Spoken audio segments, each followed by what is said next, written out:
اللهم صل على سيدنا مولانا محمد وعلى آل سيدنا مولانا محمد وبارك وسلم.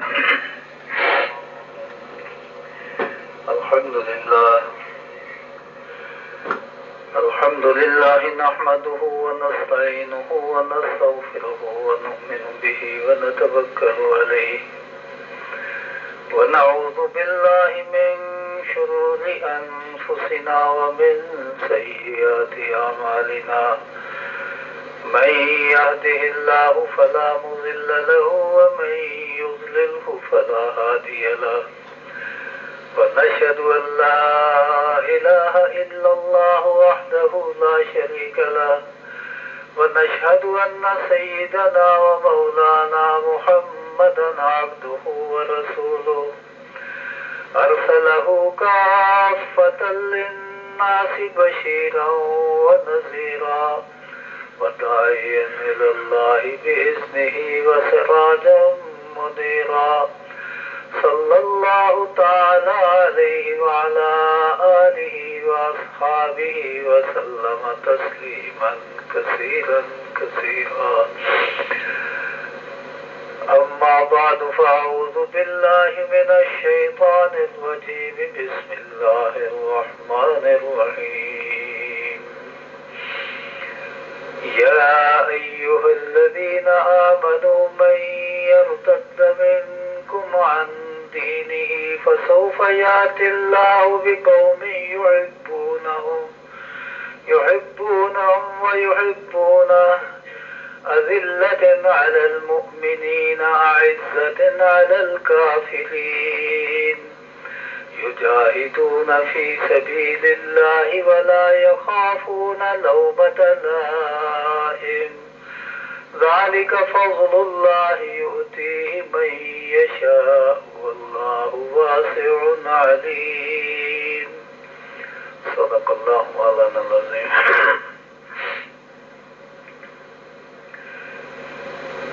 پچھلے 2-3 جمعوں سے حضرت ابوبکر صدیق رضی اللہ تعالی عنہ کے حالات اور ان کے فضائل مناقب کے بارے میں کچھ باتیں عرض کی جاتی رہی ہیں. پچھلے جمعے عرض کیا تھا کہ حضرت ابوبکر رضی اللہ تعالی عنہ کی خلافت کے بارے میں کچھ باتیں عرض کی جائیں گی. حضور صلی اللہ تعالی علیہ وسلم نے اپنی نبوت کے 23 برس گزارے ہیں. 13 برس مکہ مکرمہ میں اور 10 برس مدینہ طیبہ میں.